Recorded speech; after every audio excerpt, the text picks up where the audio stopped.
Break के बाद आपका स्वागत है और आप देख रहे हैं हल्का हलचल। हमारे इस खास कार्यक्रम में हम आपको सुबह सुबह आपके हलके में लाइव लेकर चलते हैं और आपको बताते हैं कि आज आपके हलके में क्या कुछ खास रहने वाला है और क्या कुछ हलचल होने वाली है। तो आज आपको सीधे लिए चलते हैं सोनीपत, जहां से हमारे सहयोगी लाजपत हमारे साथ जुड़े हुए हैं।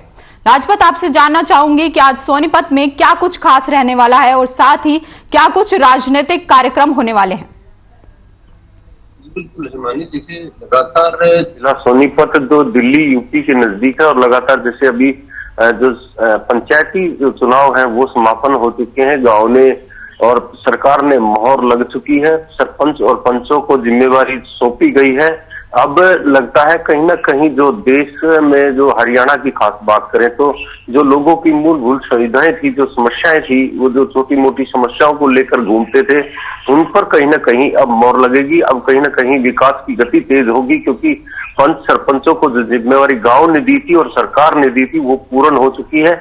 अगर राजनीति की बात करें तो ट्रिपल इंजन की जो सरकार चलेगी, क्योंकि ट्रिपल इंजन की इसलिए कही जाएगी क्योंकि जो सबसे बड़ी पंचायतों का जो चुनाव होता है, जो गांव के विकास की गति बढ़ाते हैं, वो सबसे आगे रहने वाले व्यक्ति होते हैं, सरकार के साथ मिलकर विकास की गति को तेज करते हैं। क्योंकि जो अगर बात करें तो देखिए एमएलए और एमपी और सरपंच तीनों मिलकर अपने क्षेत्र का विकास करने के लिए प्रयासरत रहते हैं और ऐसे में लगातार लोगों को सुख सुविधाएं देने में काफी बड़ी जिम्मेवारी निभाते हैं और 5 साल में इनको रिजल्ट देना होता है और रिजल्ट वही जनता देती है जिनके विकास होते हैं और जिनको इन समस्याओं से जूझना होता है।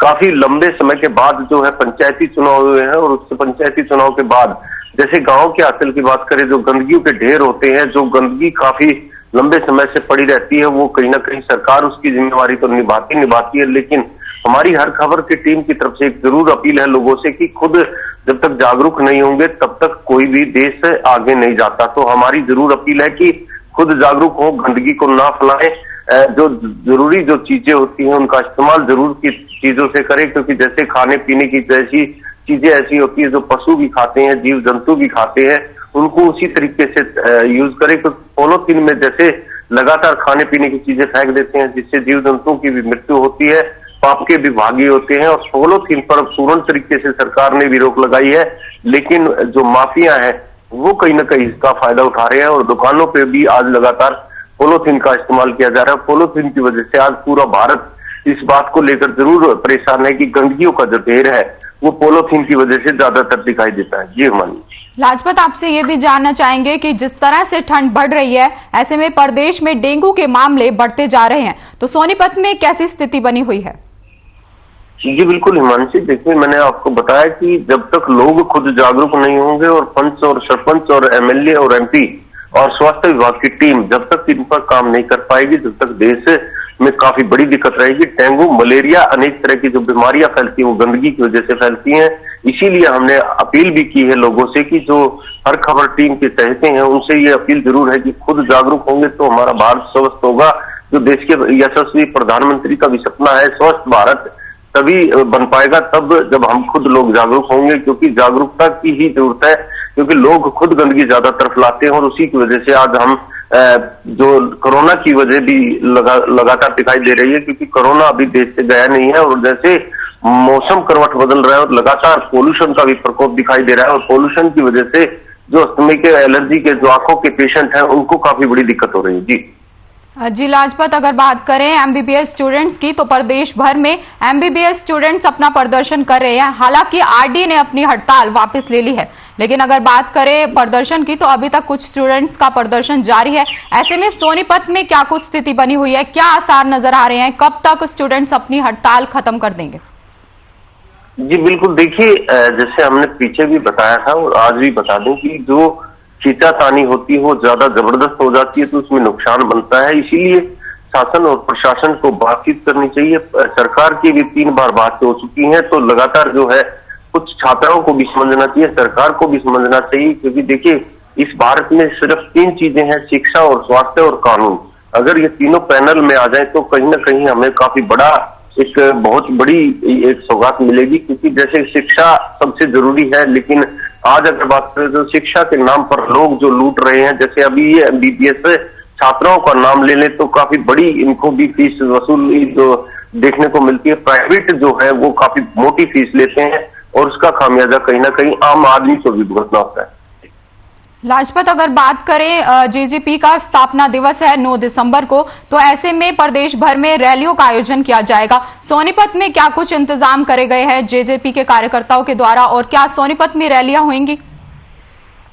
जी बिल्कुल, देखिए जेजेपी पार्टी का जो प्रोग्राम जरूर है, लेकिन साझा सरकार है। साझा सरकार में हमने कभी भी काफी लंबा समय सरकार को हो चुका है, लेकिन हमने कार्यकर्ताओं को इकट्ठा नहीं देखा है। तो सरकार जरूर साझा सरकार है, लेकिन साझा सरकार में हमने कार्यकर्ताओं को भी देखा जेजेपी और बीजेपी के, लेकिन ऊपर की जो सरकार है वो इकट्ठा जरूर है। लेकिन ग्राउंड लेवल की बात करें तो जो कार्यकर्ता है उनमें भी आपसी खिंचातानी दिखाई देती है, लेकिन हमने कभी भी इकट्ठा जो कार्यकर्ताओं को नहीं दिखाई दिया है।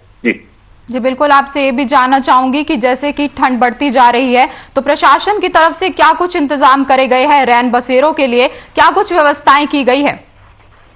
जी अभी तक रैन बसेरों की व्यवस्था दिखाई नहीं दे रही है। ठंड जरूर लगातार बढ़ रही है, मौसम अपनी करवट जरूर बदल रहा है, क्योंकि सुबह शाम ठंड होती है, दिन में गर्मी होती है, जिससे लोगों की भी तबीयत बिगड़ रही है। जी लाजपत, अगर बात करें किसानों की तो बढ़ती ठंड को लेकर किसानों का क्या कुछ कहना है? किसानों की फसल कितनी प्रभावित हो रही है? जी बिल्कुल, देखिए किसान जो है इस बात से जरूर खुश हैं, क्योंकि मौसम जैसे बदल रहा है और सब्जियों की जो फसल है वो लगातार अच्छी हो रही है और इसमें काफी मुनाफा भी हो रहा है, क्योंकि आम आदमी को भी इसमें कहीं ना कहीं राहत मिली है, महंगाई से जो राहत मिली है। क्योंकि अभी ये मौसम है ये सब्जियों के लिए सबसे लाभदायक मौसम है, क्योंकि जब ज्यादा ठंड बढ़ेगी तो सब्जी खराब होंगी। अभी जो मौसम है वो ताजा सब्जियों का है और ताजा सब्जी जो खेतों में दिखाई दे रही है और बाजार में भी कहीं ना कहीं इसका काफी बड़ा असर दिखाई दे रहा है। जी लाजपत, अगर बात करें हम बढ़ती ठंड की तो यातायात की तरफ से क्या कुछ तैयारियां की गई है? क्योंकि ऐसे में बढ़ती धुंध की वजह से लोगों को परेशानियों का सामना करना पड़ता है, अक्सर एक्सीडेंट्स होने की भी खबर सामने आती है। जी बिल्कुल, देखिए ये लाजमी है कि दिल्ली से जो पाकिस्तान जाने वाला हाईवे जो सबसे बड़ा NH1 की नाम से जाना जाता था, अब वो NH44 है और उस पर अभी काम जारी है। NH44 पर हमने जो चीजें देखी हैं, जो फ्लाईओवर बने हुए हैं वहां पर जो लाइटें हैं वो 100 पीस में लगाई जरूर गई हैं, लेकिन वो चलती नहीं है। जैसे कि हमने घटना भी देखी है कि जो परसों की बात है, परसों रात की बात है, जो एक व्यक्ति जो अपना रोड क्रॉस कर रहा था उसके जैसे टकराया तो वो उसके बाद उस पर एक के बाद एक वाहन चढ़ते चले गए। उस आदमी की जो है वो बॉडी भी नहीं पहचान पाए। तो इसलिए कहीं ना कहीं जैसे जो फ्लाईओवर बनाए जा रहे हैं तो उन पर काफी जो समस्याएं दिखाई देती हैं। काफी बड़ा रोड जरूर बन चुका है, लेकिन व्यवस्थाएं नहीं दिखाई दे रही है। तो NH44 पर भी काफी बड़ी घटनाएं दिखाई देंगी। देश का सबसे बड़ा हाईवे है और लगातार आपको बता दें सोनीपत एक ऐसा शहर है जहां पर चारों तरफ रोड बड़े हैं। जैसे यहाँ से यूपी के लिए भी गुजरता है, राजस्थान के लिए गुजरता है और दिल्ली से पाकिस्तान के लिए भी गुजरते हैं। काफी बड़े हाईवे हैं और पेट्रोल के नाम पर लोगों को लूटा जरूर जाता है, लेकिन सुख सुविधाओं की बात करें तो रोड पर जो चलने के हालात की बात करें तो रोडों के हालात अभी भी गंभीर है। गाड़ियों की स्पीड जरूर दी गई है। जैसे आपको बता दें KMT KGP है जो काफी बड़ा जो राजस्थान को भी जोड़ता है, हरियाणा को भी जोड़ता है, दिल्ली को भी जोड़ता है, काफी राज्यों को जोड़ता है, जिस पर करीब 12 टोल है, लेकिन उस पर चलने का ऐसा व्यवस्था दिखाई देती है। 120 की स्पीड गाड़ी की जरूर बताई गई है, लेकिन अभी कोई व्यवस्था नहीं दिखाई देगी और वो जमीन से भी ऊंचा है, जिससे हादसे लगातार देखने को मिलते हैं। पूरे परिवार के परिवार हो जाते हैं, लेकिन टोल की तरफ से कोई भी जैसे टोल वसूला जाता है तो उस पर सुख सुविधाएं रोड के हालात गंभीर जो देखने को मिलते हैं। लेकिन लोगों का साफ कहना है कि जब हम रोड पर चलते हैं तो हमें मौत का सामना करना होता है। टोल जरूर वसूले जाते हैं लेकिन सुविधाएं नहीं दी जाती। जैसे रोड की आपके हालात की बात बता दें तो उसमें जंपिंग ज्यादा है। जब गाड़ियां दौड़ती हैं तो वो गाड़ी अनबैलेंसिंग हो जाती है, जिससे दुर्घटनाएं भी हो जाती हैं।